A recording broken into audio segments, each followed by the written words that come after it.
Hi everybody, it's James here, your Upgrade Me mentor. Today I want to answer the question, how do I stop feeling stuck? And I think feeling stuck is probably the root cause of a lot of anger issues and depression. So I want to try and help you if you're struggling with those things today.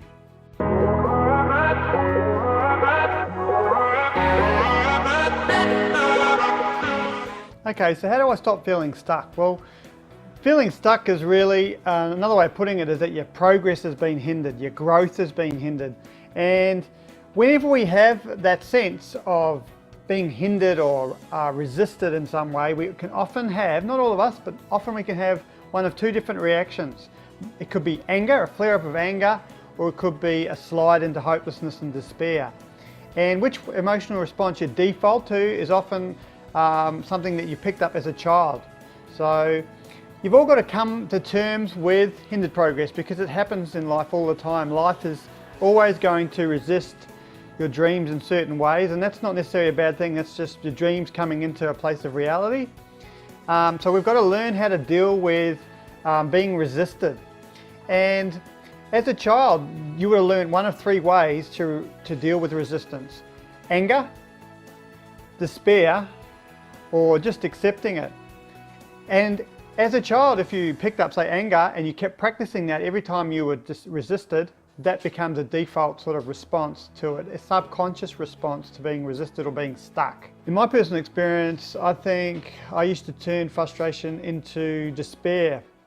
Even now in my 40s, I can find myself defaulting to that when I'm frustrated. I can sort of almost hear this little voice inside saying, I'm never going to get what I want.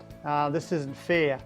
And those are all subconscious sort of mindsets that I've built up as a child that I may not even be conscious of, but are working away to rob me of energy to get progress and to move forward in an area despite the resistance. When I get into those spaces and I'm using those ideas like I'm never going to get what I want or no means never, I can just feel myself sliding into a sort of a hopelessness and losing energy and losing excitement and passion about what I'm doing.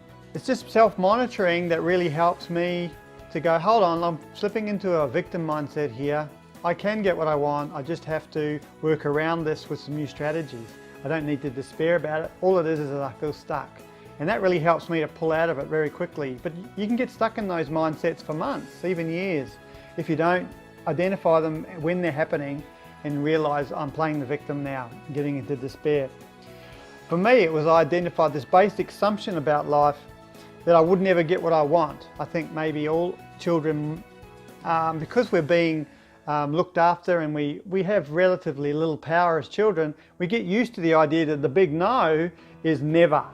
And that means that if we don't realize that that doesn't mean never, it just means not now, and we take that into adulthood, we can see resistance as despair. And that can lead to a depression in your life, or moments or weeks or times of depression that can really suck the energy and joy out of your life.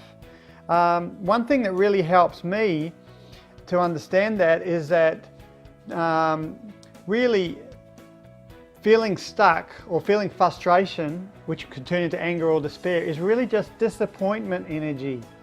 I'm just disappointed at that moment that the outcome's not working out the way I envisioned it. My dream isn't working out exactly like I want, so I feel disappointment.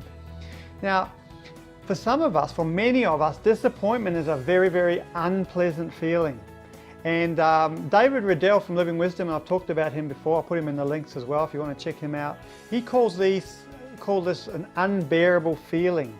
These are feelings that we've had probably as children during trauma, or not even in trauma, but we've experienced these feelings, for example, disappointment, and it's been so unpleasant, so deeply unpleasant and unpalatable that we've sworn deep down in our subconscious to never allow ourselves to experience those again. So when I start to sense possible disappointment, I may be tempted to sidestep that feeling of disappointment by using another emotion that's not actually appropriate to the situation. For example, anger. A lot of anger is really just an inability to deal with disappointment. To really go, hey, this is disappointment, I'm going to allow myself to feel it, it's not the end of the world. Despair is also another way of dealing with disappointment. So these feelings in some way rescue us from having to feel the thing that we've decided as children we never want to feel. But as adults, we need to reassess that childhood assumption and go, disappointment's just that unpleasant feeling, but it's not awful. It's not the end of the world. I'm not dying just because I'm disappointed. If you keep practicing these avoidance strategies of these unbearable feelings, for example, for feeling stuck, it could be this disappointment one, what you'll find is that you keep responding inappropriately to life situations. So for an example, for me, where I would use anger inappropriately would be in the classroom as a teacher. And I would find that my vision of what this class should be like, what I would like the students to be doing, wasn't happening because I felt disappointment maybe in myself or in the students. Instead of just going, hey, I feel disappointed now, I would react with anger. I would find anger starting to rise up. I might get snappy, or I might become, just acting out of a sense of disappointment, but anger, disappointment that wasn't appropriate for that situation. So because I wasn't just realizing, hey, this is disappointment, and I was using anger, I would find that I might get progress, I might push through the barrier, I might kind of in a way use my power and anger to push through it, but it was a very destructive way of doing it. Anger is never your friend. Anger does get things done, and that's why we use it, because it feels powerful at the moment. It does break through the hindrance, but it also just leaves in a wake of destroyed relationships in its wake. So anger is never an effective strategy to disappointment. You're better off to go, I'm starting to feel angry. Is there some disappointment there? Is my vision, am I feeling hindered? Is my vision being hindered here? And I just have to feel that disappointment, because that's really what's happening. The anger is only going to make things worse in the long term. Another way that I've responded to disappointment in my life would be despair. Now, despair is a more slow, subtle way to avoid the unpleasant feeling of disappointment. If I'm being resisted or not getting what I want, basically, really it's a power issue. And so I can respond to that power issue in two ways. I can exert more power in the way of anger, because anger does release a lot of energy and power into your life, or I can just give up. And that's what happens when I get into a hopelessness or a depression. I might say to myself, oh, I don't want it anyway, or it's not that important, or I'll never get what I want, or what's the point? And so I slip into a place of powerlessness and victimhood, and that leads to a loss of excitement about life, a loss of passion, and I'm giving up on my dream in that area. If you have a dream and that's where you want to grow, that's where you want to progress, you need to deal with hindrances much more strategically. Anger and depression are not effective ways of dealing with them, because neither of those will actually grow the passion, grow the vision, grow that dream. So what else can you do when you're feeling stuck? I think firstly, it's important to sit with the feeling of disappointment. Sit with the feeling of frustration and go, this is only disappointment. It's not pleasant, but it's not awful. I'm disappointed right now. I don't need to react with anger, or I don't need to react with despair. And the second thing that we can do is we can start to sit back and we can reflect on the situation and go, okay, this isn't exactly what I envisioned. This is a little bit disappointing. I'm going to allow it to be what it is, because this is the situation. It is what it is. I can't change it.